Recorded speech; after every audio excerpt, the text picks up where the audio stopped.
ఇప్పుడైన వార్త మార్చి 1 నుంచి అమలు. ఇవి కొత్త రూల్స్ ఇవే అంటూ లేటెస్ట్ అప్డేట్స్ అయితే రావడం జరిగిందండి. సో ఆ వివరాలు ఏంటనేది మనం వీడియోలో తెలుసుకుందాం. వీడియోని చివరి వరకు చూడండి, అర్థమవుతుంది. మొదటిసారిగా ఛానల్ వస్తే తప్పకుండా సబ్స్క్రైబ్ చేసుకోండి. చూస్తున్నారు కానీ లైక్ చేయడం మర్చిపోతున్నారు అనమాట. వెంటనే లైక్ చేయండి. వివరాలకి అయితే వెళ్ళిపోదామండి మనం.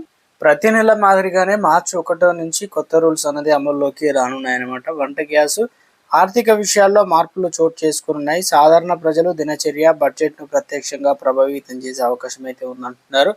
అదనపు ఖర్చులు తప్పకపోవచ్చు. ఇక మార్చి 1 నుండి కొత్త రూల్స్ వంట గ్యాస్ ధరలు, రైలు ప్రయాణం, మొబైల్ ఫోన్ వినియోగం నిబంధనలు ప్రభావితం అయితే చేస్తాయి.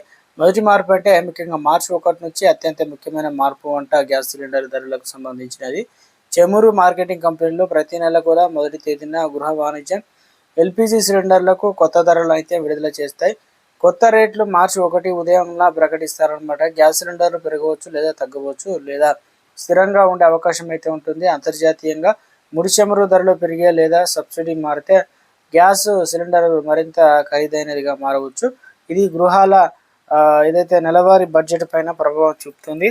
అయితే ధర తగ్గడం వినియోగదారులకు ఉపశమనం కలిగించవచ్చు. రెండవ మార్పు ఏంటంటే రూల్స్ ప్రకారం చూసుకున్నట్లయితే రైల్వే ప్రయాణికులకు మరో ప్రధాన మార్పు. మార్చి 1 నుంచి భారతీయ రైల్వేలు పాత యూటీఎస్ యాప్లను నిలిపివేసి కొత్తగా రైల్ వన్ యాప్కు ప్రాధాన్యత ఇస్తాయన్నమాట. అన్రిజర్వ్డ్ జనరల్ ప్లాట్ఫామ్ టికెట్లకు బుకింగ్ ఇప్పుడు కొత్త యాప్ అన్న ద్వారా మాత్రమే చేయబడతాయి. కాబట్టి దీనివల్ల ప్రయాణికులకు కొత్త వ్యవస్థకు అనుగుణంగా మారాల్సి అయితే ఉంటుందన్నమాట. అదేవిధంగా ప్రారంభంలో సాంకేతిక ఇబ్బందులు తలెత్తవచ్చు, కానీ కొత్త వ్యవస్థ వేగంగా, సురక్షితంగా, మరింత యూజర్ ఫ్రెండ్లీగా ఉంటుందని రైల్వేలు అంటే చెబుతున్నారు.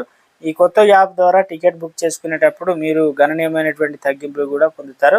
ఇక మూడవ కొత్త రూల్స్ ప్రకారం మొబైల్ వినియోగదారులకు సంబంధించి టెలికాం శాఖ సిమ్ బైండింగ్ నియమాలు తప్పనిసరి చేసింది. దీని ప్రకారం ప్రతి వాట్సాప్ కాల్స్, ఇతర మెసేజింగ్ యాప్ ఖాతాలను యాక్టివ్ సిమ్కు లింక్ చేయాలన్నమాట.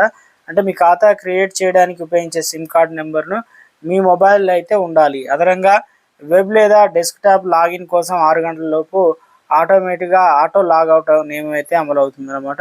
అంటే 6 గంటల తర్వాత వెబ్ లేదా డెస్క్టాప్ లాగిన్ ఆటోమేటిక్గా లాగౌట్ అవుతుంది.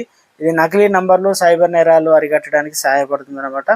ఇక మరొకటి, దేశంలో అతిపెద్ద ప్రభుత్వ రంగ బ్యాంకులకు కొన్ని కనీస బ్యాలెన్స్ లెక్కించే పద్ధతిని మార్చవచ్చు. గతంలో ఒకే రోజు బ్యాలెన్స్ తక్కువగా ఉంటే జరిమానా విధించబడేది. అయితే ఇప్పుడు సగటున నెలవారీ బ్యాలెన్స్ లేదా మొత్తం నెల సగటున బ్యాలెన్స్ ఆధారంగా జరిమానా నిర్ణయించబడుతుంది.